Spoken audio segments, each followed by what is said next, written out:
Hello, leaders. Hey, this is Paul Grau, and welcome to Run to Your Leadership Challenges, the daily show that equips leaders and their teams to achieve their greatest potential. This show is sponsored by Current Leadership Coaching, and they transform struggling and dysfunctional groups into high performing teams. Find out more about them at clcteam.com. Hey, hope you're doing great today, and I hope your confidence is improving as we focus on building confidence all month long, both your confidence and the confidence of your entire team. So, today, let's talk about how we can build our confidence with strength. I think this is one of the best and probably easiest ways to build your confidence. When we focus on our strengths, we are comfortable. And when we are comfortable, we are confident. The thing is, many of us have jobs or have responsibilities that we just aren't too strong in. And some of these responsibilities may even be weaknesses of ours. So today's challenge is rather simple. I challenge you to take some type of strengths assessment that will tell you exactly what your biggest strengths are. However, before you take any assessments, I'd like for you to jot down at least 3 to 5 strengths that you believe you have.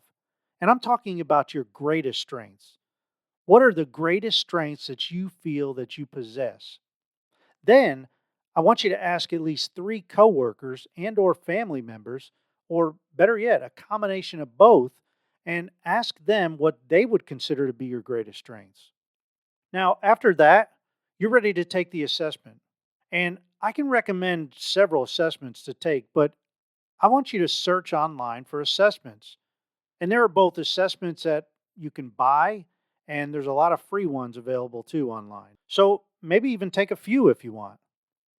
Now, after you've taken the assessment or assessments, compare the results to your lists of strengths that you came up with and that your coworkers and family members gave you. And look for similarities and differences. Most assessments are fairly accurate, and they often uncover strengths that we may not know we have. Now, here's an important tip to remember about strengths. An area that is a strength to you doesn't always necessarily mean that you enjoy doing it, because just because you are good at something doesn't mean you like it. Okay, now once you have your list and have determined what strengths you think are your greatest and have matched them up with what others are saying about you, well, that is your list of things that should be on your daily tasks because that's going to boost your confidence. This list is the things that you are great at and will make you comfortable by doing them. And remember, when you're comfortable, you're confident and you're confident in your abilities. And I challenge you to have everyone on your team and in your organization do this. And before you know it, you're going to begin to see some major red flags, as some people will be working in areas of weaknesses. And that may require some altering of responsibilities, if at all possible. This is a great tool to use prior to forming your team or hiring a new team member.